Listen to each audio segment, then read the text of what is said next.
Hi, I'm James Shillinglaw, and I'm here with Gwen Reyes, who is the Senior Market Development Manager for Visit Scotland. And we thought it was a good chance because now that Scotland is open for visitors, finally, that we could get an update on what's going on in Scotland today. Because you can go there, you can send your clients there, and it's time to get over there. I got to get over there. I used to go to Scotland all the time, and I haven't been for a few years, and obviously last year was a wash. So we're hopeful we can get over there soon. But we're going to talk to Gwen about everything that's going on in Scotland and a whole lot more on Insider Travel Report.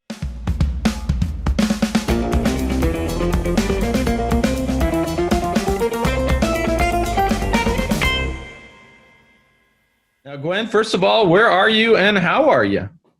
I'm good, James. Thank you. I am here in lovely Edinburgh, our lovely capital city, enjoying the glorious sunshine today and just making the most of being able to welcome our American friends back to Scotland. So it's great news that we finally got these travel corridors open for people that are fully vaccinated.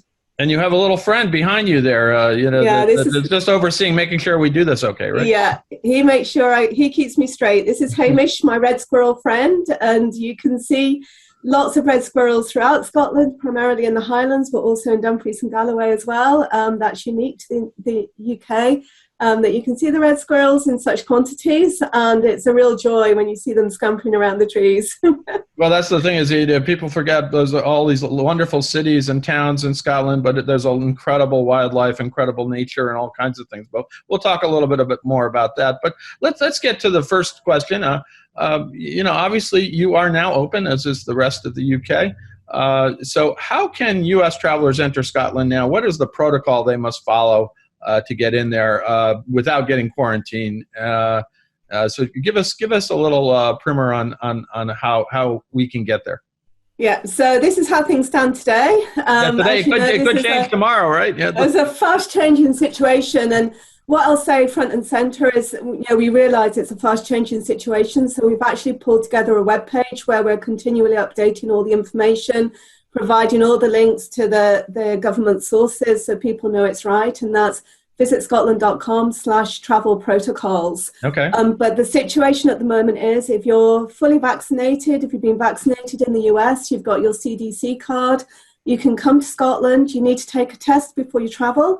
And then is that an antigen or a PCR? We always ask. That can be the one before you travel can be an antigen test. So okay. It's either, but antigen's obviously a little bit easier. You take that test to get on your flight, you come to Scotland, and you need to book a PCR test to take in Scotland on day 2. Okay. Now, the link to book that test, it's one provider in Scotland, and the link to book that test is on that web page as well. So we've just gathered everything all together to keep that information straightforward, and the test gets delivered to your hotel or wherever you're staying. You take the test, pop it in the post, and then you're free to travel around Scotland. You don't need to isolate at all if you're fully vaccinated. Okay, great. It sounds, and of course, the little warning to our travel advisors out there is that this could all change, but hopefully not. Hopefully not. But never say never. I know. Hopefully for the better, not for the worse. But yeah, it's an interesting. We're all kind of getting used to this new normal, so to speak. And I have my dog-eared copy of my vaccination card that I think is going to disintegrate very quickly up to see what happens. And we still don't have vaccine passports or anything like that, which I guess they're talking about in Europe and in the UK. But yeah, and I have to say here in the UK, we've got about 75% of the adult population is now fully vaccinated. Oh, wow. So really high proportion. That's going up all the time, obviously. And it does mean that, we are seeing things opening up a lot more, and we're confident that, we are going in the right direction. Hopefully, we've managed to sort of tackle the worst of this, and things will continue to go in the positive direction. Let's hope so. And we were talking earlier, we may have to live with this for a time. So there's a lot of stuff as a traveler you have to get accustomed to. Now, let's talk a little bit about the significance of the U.S. market for travel to Scotland. I know that the U.S. is a huge market for Scotland. How quickly do you hope and can you win back the U.S. travelers? Yeah, so US is our most important international market. It's absolutely vital for Scotland. We love welcoming our American friends over. And we're very hopeful that we'll be able to recover the market as quickly as possible. Anecdotally, we're hearing there's lots of pent-up demand to come to Scotland. Scotland offers so much for our American friends in terms of what they're looking for in terms of a vacation that we're hopeful that people will come back very quickly. We're ready and waiting to welcome American visitors back. We've got new properties open, which we'll get onto. Okay. We've got new experiences that you can do only in Scotland. And we hope that Scotland will be near the top of everyone's lists who are ready to travel internationally.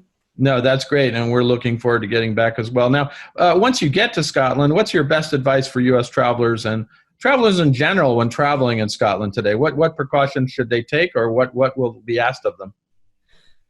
So people arriving in Scotland will generally arrive in Edinburgh or Glasgow, our biggest cities. They're only 40 minutes by train away from each other, so actually pretty easy, whichever one you fly into. The best piece of advice I can give to people is just check online. Most places are open, but some of them have limited capacity still. So just check online places where you might have been able to just turn up.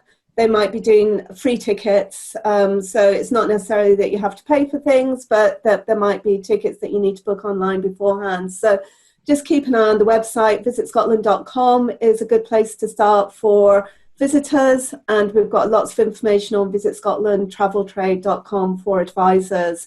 We've got our Good to Go logo, which is UK-wide, and that just gives the reassurance that the establishment has taken all COVID precautions, that right. The extra cleaning, if there's any capacity issues that they need to be aware of, just to provide that extra layer of reassurance in terms of taking this pandemic seriously.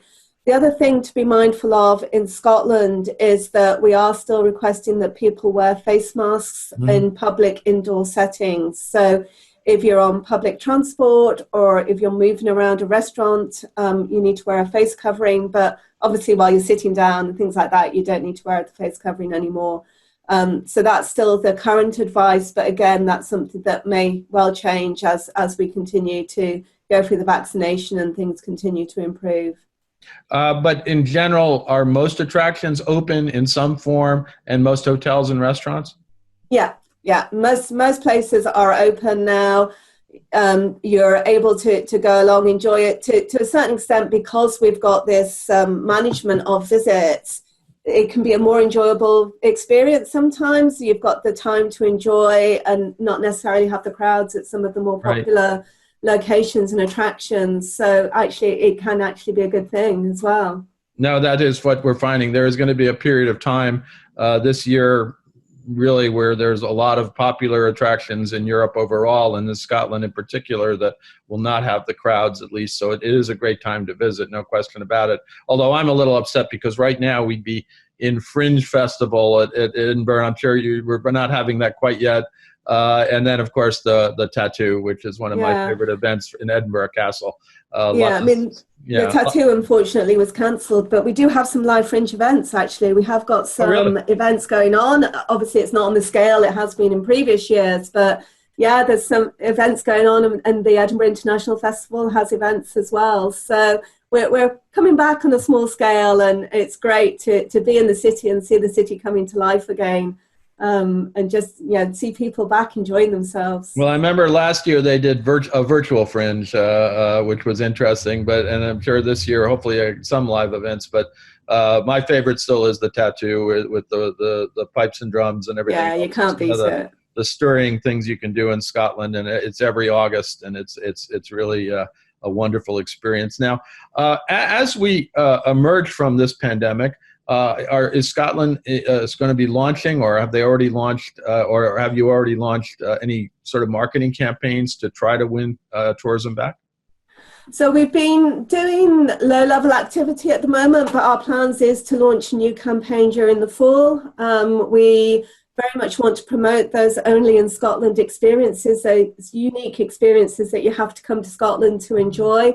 And that's going to be rolling out from September onwards, inviting people to think about what they're looking for in a vacation and showing how Scotland can meet those expectations and indeed exceed them. So whether it's landscapes and history that you're looking for, whether it's following the footsteps of your ancestors, whether it's a vibrant city break, or all of the above, will be inspiring people with different ideas about what they can do in a vacation in Scotland. Well, and as we were talking, as your friend up behind you, we were talking earlier, Scotland is great for vacations involving nature and out in the wild and hiking in the Highlands and the moors. It really is a beautiful country, especially right now. So it is definitely a destination that it beckons for in a post-COVID world.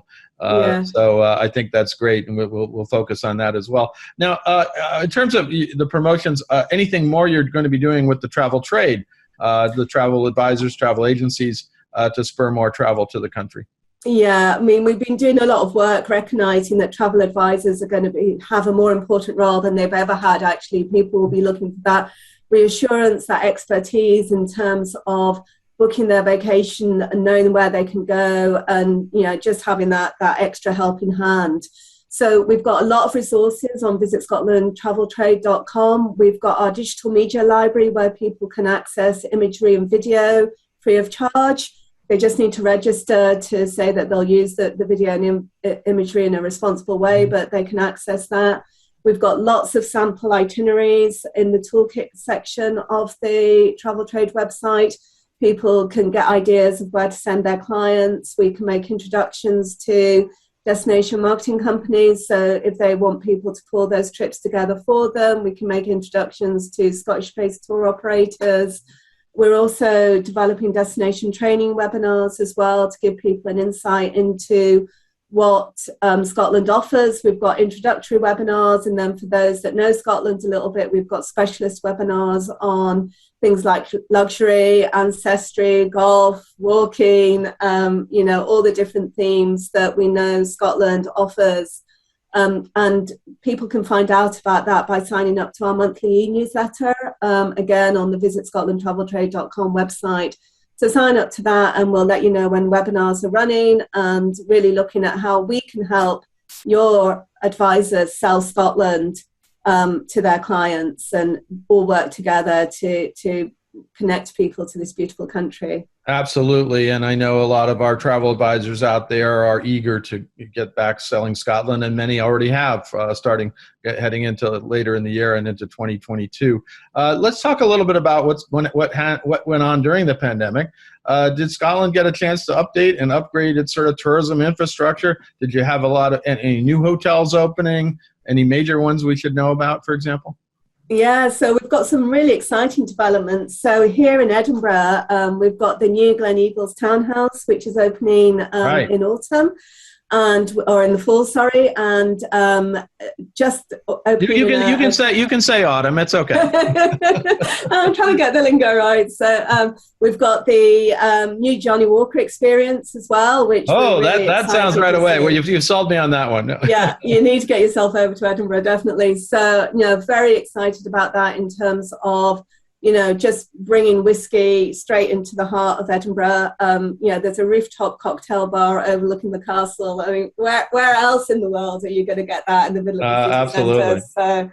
So absolutely amazing. And we've also got the new St James Quarter, which is, I say a shopping mall, but it's a very, very high end. So it's not really a mall. But so that's been really exciting new developments here in Edinburgh. In Dundee, we're continuing with the waterfront development, which started with the V&A Dundee, the Museum of Design there, which again, new hotels opening there. So lots of development investment has continued during the pandemic, and a number of hotels took the opportunity to refurbish as well. So again, these are the sort of product updates that we put out in the newsletter, and we'll continue to share with yourself, James, to put out through the Insider Travel Report as well. No, that's great, and we do get regular updates, and it's amazing how much is going on. And you're getting yourself ready to welcome back, as you are right now, our travelers from the U.S. Now, in terms of key events and anniversaries that Scotland will key on for the remainder of the year, and really into 2022 to attract more tourists, what are you really promoting at this time? So we've got our winter festivals. They start with St Andrew's celebrations that go on throughout the country, and then that leads into our December Christmas and Hogmanay celebrations, which, as you know, we know how to throw a party here in Scotland, and we love to share, and I'm passionate about our sort of traditions, particularly at that time of year. Looking ahead to next year, we have Scotland's Year of Stories, which celebrates our great storytelling traditions, and that coincides with Walter Scott 250, so celebrating 250 years of Walter Scott's life. He's one of our most influential authors and poets, and there's lots of events and new attractions opening that really celebrate his life. I mean, we've got Abbotsford House, obviously, down in the Borders as well, that just really brings to life the influence that Sir Walter Scott had in shaping Scotland and the vision of Scotland as a nation, particularly through the Waverley novels and things like that. And then for our golfers, we've got the 150th anniversary of the Open next year, so that's a big one, back at St Andrews. And again, that's going to be sort of a major event for us, but you should come and golf in Scotland at least once in your life. Even if you can't golf, you should come. Yeah, well, I have done that. I can't golf, but I have golfed in Scotland, although unfortunately I did it in a links course, and I had to give myself, when I lost 3 golf balls, that was the end of the play, because it's kind of hard to find in the links course sometimes, right? Yeah, it depends where you put it, especially if you put it off the cliff. That's off the cliff is tough. You can't recover that one. But Scotland as a golf destination, we all know, and it's incredibly popular. And to know you're back at St Andrews next year, I always enjoy watching it, on TV. But to be there live would be amazing someday. So golfing, everything else. So it sounds like you got a lot going on. Yeah. I mean, we're just standing by to welcome back everyone. We've missed having our American friends over. They add a real vibrancy, and you know what us Scots are like. We share a story. Everyone's got a favourite place, a favourite corner that they want to take people to, and tell them you've got speak to any Scot, and they'll give you a whole list of places that you have to visit in the vicinities. So.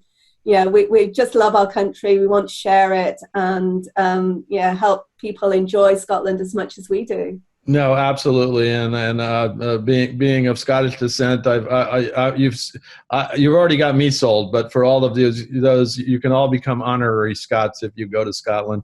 And you don't have to be Scottish descent to enjoy the country. That's for sure. You'll even take the Irish, So yeah, well, maybe. And where there's strong ties between Ireland and Scotland, although people, as you will discover when you go to Scotland. Now, you've kind of mentioned throughout some of the websites, but let's just remind our travel advisors some of the websites they can turn to get more information, if you don't mind. Yeah, so for travel advisors, the key site is VisitScotlandtraveltrade.com. So this has the links to the toolkits that I mentioned, the sample itineraries. We've also got a list of businesses in Scotland that offer trade products and offer commission, things like that, if people want to build their own itineraries, or connections to people that can organise it for them, the DMCs and the Scottish-based tour operators. VisitScotland.com is our consumer site, so that's the one to recommend on to clients. We've got the email that people can sign up to, again, on the VisitScotlandTravelTrade.com site, and then the new page that we've developed to give all that advice about the COVID situation is VisitScotland.com/travel protocols. Boy, I tell you, you got it all set up. So there's where to go if you want to know about how to get to Scotland, get into Scotland, all the things you got to know about what's going on in Scotland, and again, even devise your own programs for your clients using those websites. Gwen, I want to thank you for taking the time, as well as your friend there. I know he's been busy. He's very well behaved. Really, he hasn't moved during this entire interview. It's really, you got him trained well. But thank you so much for taking the time to speak with us. And again, Scotland is open, ready for your clients, ready to get back in a big way. And I'm certainly ready to get back as well. As I was talking to Gwen earlier, it is time to visit Scotland. And right now is a great time to go because they're not going to be the crowds. So in 2022, we can't be sure that's going to be the case. I think a lot of people are keying up for 22. Again, Gwen, thank you so much. It's been my pleasure, James. Thank you. I'm James Shillinglaw, and this is Insider Travel Report.